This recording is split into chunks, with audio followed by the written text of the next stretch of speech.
Coming up on this edition of Jerusalem Dateline, Israeli Prime Minister Benjamin Netanyahu suspends his plan to overhaul Israel's judicial system after mass protests and nationwide strikes rock the country.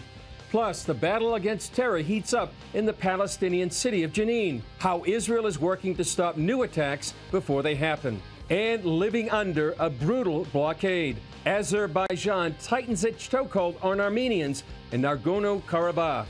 All this and more on this edition of Jerusalem Dateline. Hello and welcome to Jerusalem Dateline. I'm Chris Mitchell. Israeli Prime Minister Benjamin Netanyahu addressed the nation Monday night and put his government's judicial reform legislation on hold until after the month-long Passover recess. Some say the long assault by those opposing reform caused a deep division within the country, bordering on civil war. In his address, Netanyahu cited King Solomon and the wisdom of splitting the baby in two and said he wanted to avoid splitting the nation in two. When there's an opportunity to avoid civil war through dialogue, I, as Prime Minister, am taking a time for dialogue. I give a real opportunity for a real dialogue. We insist on the need to bring about the necessary corrections in the legal system, and we're given an opportunity to achieve a broad consensus. This is a very worthy goal. After the address, Israeli President Isaac Herzog asked Netanyahu and opposition leaders Benny Gantz and Yair Lapid to work together to find a compromise. They agreed. We will show up at the president's residence. We will extend our hand. I call on Netanyahu to take away the threats, ultimatums, and extreme statements that keep us away from the goal. Stop everything and send relevant teams to the president's residence. We will work to strengthen democracy, improve governance, and maintain the independence of the judicial system. The White House applauded Netanyahu's decision. Democratic societies are strengthened by checks and balances, and fundamental changes to a democratic system should be pursued with the broadest possible base of popular support. And so that's what we're going to continue to call for. Yet proponents of the legislation said the law was designed to bring a check and balance on what they called Israel's runaway judiciary, arguing that the judicial system has had little or no restraint on it for decades. And many saw nearly 12 weeks of street protests as an attempt not just to win the debate over judicial reform, but to topple the government with accusations of the end of democracy and a dictatorship. I don't remember that at the time that the levels of hatred were this violent, were this supported by the media, were driven by the media. Israeli commentator Carolyn Glick says the intense internal strife put Israel in peril in light of Israel's #1 threat in the region, Iran. People who don't want Israel to take action against Iran, of all stripes and sizes, would want Israel to be submerged in domestic rioting and discord to make it impossible as a practical matter for the army, for the government, for our intelligence arms to concentrate and focus on the task at hand, which is taking out a sufficient percentage of Iran's nuclear capabilities to keep them off the ability to develop a nuclear arsenal. We spoke further with writer and commentator Carolyn Glick about her take on recent events and what she sees as the potential dangers of preventing Prime Minister Netanyahu from moving forward with his platform. Gadi Eisenkot, who's the former chief of staff of Israel, who is now a member of Knesset in the center-left party that continues to flirt with the government and say, well, maybe we'll talk to you, maybe we'll reach a deal with you, maybe we won't, but first you have to stop legislating, and their head, another former chief of staff, Benny Gantz, who was also the former defense minister, said yesterday on TV that they would talk, they would deign to speak and accept the results of the election if Netanyahu deep sixes the legislation, the judicial reform legislation. And so, he said that this is very dangerous. And what he was referring to was Iran. He was referring to Hezbollah, Iran's Lebanese proxy that controls Lebanon, and the Palestinians whose levels of terrorism have massively escalated over the past 2 years. And just since January, you've had 50 terrorist attacks at least, depending on how you count, if you count stoning attacks and if you count Molotov cocktail attacks against Israeli motorists, it's actually higher. So I think the 50 is just shooting attacks. And so we've had a lot of terrorism here. The Palestinians are in a succession crisis, and the way that they fight it out and decide who's going to be in charge is by killing Jews. So the more people that you kill, the more Jewish people you kill, the more powerful you are politically, within internal Palestinian affairs. So we're seeing a lot of that. So he was looking at Iran, that thanks in large part to the Biden administration's policies, it's really just at the nuclear threshold and about to become a threshold nuclear state if they haven't already crossed that threshold. And the Biden administration is pretending that this is, or not pretending, that they're making it clear that they're fine with that. So we're at a very precarious moment regionally, from a strategic perspective, from a military perspective. It's not the end of Israel. I always feel like, you wake up in the morning and you see what's happening around you and you get so upset. I do. And you feel hopeless. But then you have to always remember, and I say this to my children, I say it to myself, I say it to my husband, I say it, in my personal life, and I also say it in my public life, that we always have to remember that tomorrow is another day.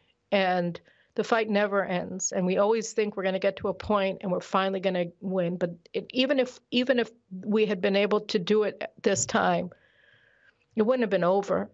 And you always have to go on. I mean, it's not only that we don't have any other choice. I mean, this is what we're living for. We're living for this country. We're living for the freedom of the Jewish people, our self-determination, our nation state, our lives, of who we are. And, you don't give up on that fight ever. And it's never easy, but that's just what life is for. And Carolyn also says in the Psalms that he that watches over Israel will neither slumber nor sleep. And you have a lot of people around the world who will be praying for Israel and the peace of Jerusalem.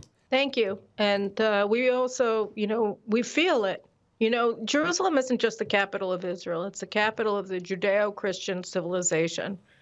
And that's also one of the reasons why we're so targeted by people who want to destroy that civilization, who want to destroy the Western world.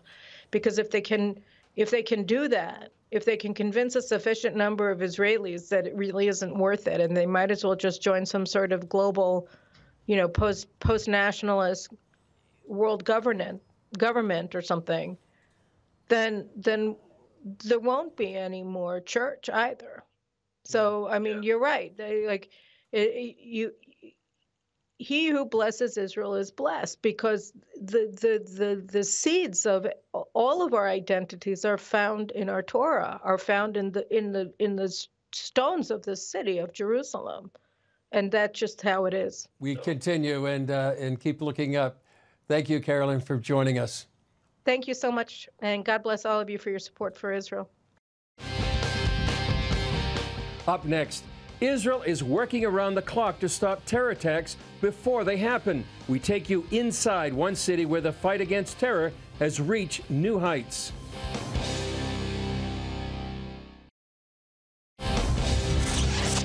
As the Muslim holy month of Ramadan begins, Israel is on heightened alert against the possibility of terror attacks. CBN News Middle East correspondent Julie Stahl visited an important military installation, the Eyes of Israel, to the east. Ramadan comes as Israel has already carried out hundreds of counter-terrorism raids in the Palestinian Arab cities of Nablus and Jenin over the last year. There are strong forces on various sides that are trying to escalate the situation and to bring about a real rupture in the fabric of life here. From a security position on Mount Ebal overlooking Nablus, former IDF spokesman Lieutenant Colonel Jonathan Conricus says the situation is extremely tense. There's various Palestinian factions and organizations that are constantly enhancing their amount of attacks and the terrorist activity that they do. There's a very weak and corrupt Palestinian Authority that isn't stopping that from happening. There are external factors, Hamas and Islamic Jihad in Gaza and Iran, that are trying to influence the situation in Judea and Samaria and Jerusalem in order to bring about violence. Conricus says stabilizing the situation on the ground can help prevent the violence that often happens during Ramadan. Historically speaking, during Ramadan, Israeli security forces try to do the least necessary in order to maintain security and thwart terror and defend Israel, but without enhancing operations in such a way that could be interpreted or used by Palestinians as an excuse to basically start attacks. Jenin Governor Akram Rajoub blames Israel for trouble in his city. Regardless of what the Israelis are promoting, that there are gunmen and organizations, the citizens in Jenin are being killed in front of their house and in their streets, and they're not being killed anywhere else. Rajoub told visiting journalists that although Israel has more firepower than his people, they still have the right to defend themselves. This is the reality of Jenin. Regardless of what the Israeli media and security promote, our people live under occupation, and they have the right to resist the occupation in all its forms. The lands of 67 are the lands of the occupied Palestinian state. Israel has controlled biblical Judea and Samaria, also known as the West Bank, since the end of the 1967 Six-Day War. Palestinians still claim the area as their own. Israeli Reserve Brigadier General Amir Avivi counters that Jewish communities or settlements in the West Bank help stabilize the area. Now, if you take the Jewish communities, Israeli Defense Forces lose control. If the IDF loses control, the Palestinian Authority loses control. As part of the 2005 disengagement, Israel removed 4 Jewish communities from the northern West Bank. Once we took the northern towns out, the situation completely deteriorated here, and not only for Israel, but also for the Palestinian authorities. They lost control. Conricus says Israel's immediate strategy is to stop terrorism before it happens. Israel does it by using very specific and real-time intelligence generated by security organizations, and goes and tries to apprehend terrorists in their beds or in their homes or their hideouts before they're able to do attacks, trying to distinguish between civilians and those who are up for no good, violent activity, terrorists, etc., and trying to allow Palestinian civilians to go on with their lives as much as possible. Conricus says it's clear that had the army not stepped up its combat pace, there would have been an exponential increase in terror attacks against Israelis. Julie Stahl, CBN News, Mount Ebal and Jenin. Coming up, the situation grows dire for Armenians suffering from a crippling blockade in Nagorno-Karabakh. Why activists fear Christianity is on the line.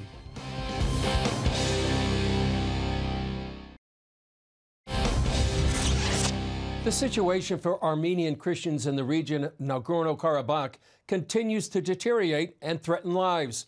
An ongoing blockade of the isolated territory is depriving families of food, medicine, and resources. Billy Hollowell has the update. The situation is now very, very serious. Indeed, it has been said by people it may indeed be an impending genocide. Those foreboding words from Baroness Carolyn Glick, a prominent member of the UK's House of Lords, summarize the state of affairs in Nagorno-Karabakh. It's been more than a month since Azerbaijani protesters blocked the only road into this small, landlocked region, preventing the transport of food, medicine, and other essential needs. Well, I'm afraid it's a continuity of aggression by Azerbaijan against the Armenians. The little land of Nagorno-Karabakh was relocated by Stalin inside Azerbaijan, and Azerbaijan has been trying to carry out ethnic cleansing of the Armenians from there for a long time. As the blockade persists, the 120,000 predominantly Armenian Christians living there are suffering and pleading for assistance. The shortage of food is now getting desperate. The shortage of medicines is very, very serious, especially medicines like insulin for people with diabetes. And the transfer of patients from Karabakh into Armenia needing urgent medical treatment, that has been very, very much stymied. One has already died. So it is a very dire situation indeed. Jenin Belgarian's 4-year-old daughter Monica suffers from liver cancer. The mother recently sounded the alarm about her child being trapped inside Nagorno-Karabakh and risked missing life-saving treatment. We were frightened, and we were really worried about this situation because her life depends on this treatment. After weeks of anxiously awaiting transport, the Red Cross helped the family exit. Still, Jenin warns that other ailing residents still need help. We have no necessary equipment, we have no doctors, and we have nothing because the road is blocked. We cannot go out. We don't have doctors who can come there and have a necessary treatment. Baroness Cox also warned about another element of the crisis, the potential destruction of Christian churches, historic landmarks, and entire cultures. This could be another stage of genocide, destruction of Christian people, destruction of Christian heritage, and we need to pray. The annihilation of Christians is very much part of the agenda of getting rid of the Christians, and that's one of the things that the Armenians are really worried about, because they will lose part of their unique Christian heritage. As the chaos continues, prayers for peace, ease tensions, and resolution are desperately needed. This is Billy Hollowell for CBN News. Still ahead, walk in the footsteps of Jesus and take a stroll on this biblical superhighway in the city of David.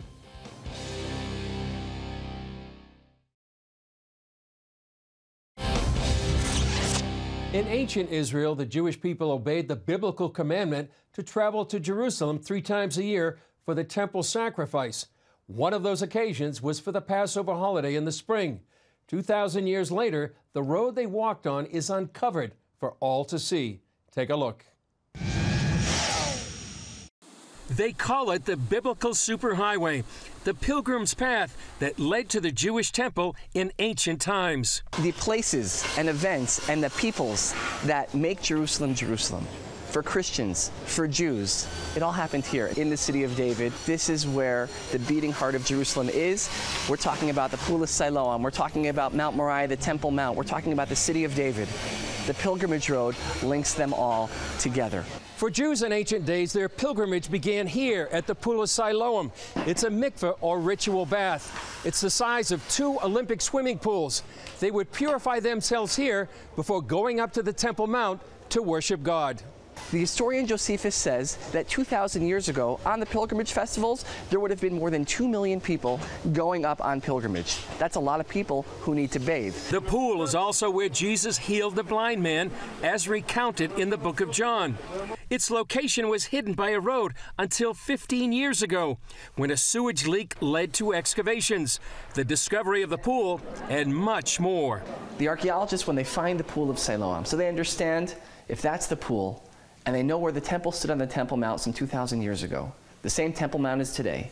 Zev Orenstein with the City of David Foundation says archaeologists wondered how the pilgrims traveled from the pool to the Temple Mount. So the archaeologists widened the excavation, and we are standing on the very answer to that question. We are standing atop the ancient pilgrimage road. These are the stones that Jesus would have walked on his way up to the temple.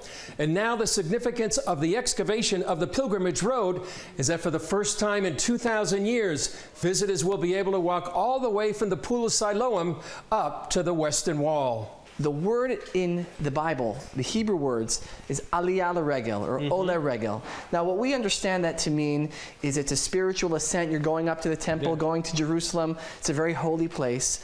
But Chris, when you're in the place where the Bible happened, the words of the Bible come to life. Because as we're walking right now, and I'm sure you could feel it, we're walking uphill. And it was more than that. This would have been like Times Square. You would have had on both sides of the road, and keep in mind, the road is about 3, 4, 5 times wider than what we see over here. You would have had shops, stalls along both sides of the road. This is the center of Jerusalem from a spiritual perspective, from a communal perspective, also from a commerce perspective. According to the Israel Antiquities Authority, the road took 10 years to build, from 20 to 30 AD, and was constructed by Pontius Pilate. One of the major issues of Jerusalem is that it's a living city. All the layers, all the archaeological layers are built on top of one another, and the modern living quarters and everything is built on top of the archaeological layers. Excavation manager Ari Levy says uncovering the road is a major engineering feat. We have modern neighborhood just above our heads, and we don't want it to collapse. After each meter that we take out, each meter of soil, we enter an arch-like construction like this. This supports the entire weight of what we have above us. Along the route, you can see many places where the road remains intact and others where it's destroyed, given its violent history. We know that the Romans, they destroyed Jerusalem. And if you would find everything perfectly intact, well, it wouldn't seem like much of a destruction. Among the discovered treasures are small coins minted during the Great Jewish Revolt, before the Romans destroyed the Temple and Jerusalem in 70 AD. Scholars often wonder why the Jews made worthless coins instead of weapons. Orenstein has the answer. Jews of Jerusalem understood that the Romans were likely going to destroy the city, but they also believed that one day in the future, their descendants would return and find these coins, and they would know what their ancestors lived and died for a free Jerusalem. And here we are nearly 2,000 years later, standing along the very same pilgrimage road here in the city of David, in Jerusalem, the capital of the Jewish state of Israel. Half of the pilgrimage road will open soon to the public, and within a few years, all the way from the Pool of Siloam to the Western Wall. That will give visitors a first-hand experience of what it was like to worship God in the time of Jesus. Since we filmed this story, the Pilgrim's Road has become open for private tours, and the City of David National Park hopes to open it to the general public in the near future. Plans are currently underway to complete the excavations of the Pilgrimage Road and the entire Pool of Siloam. Well, that's all for this edition of Jerusalem Dateline. Thanks for joining us. Remember, you can follow us on Facebook, Twitter, Instagram, and YouTube. And you can also access CBN content through our CBN News and other CBN apps. And don't forget to sign up for our email blasts so you can continue to receive all of our exciting CBN content. I'm Chris Mitchell. We'll see you next time on Jerusalem Dateline.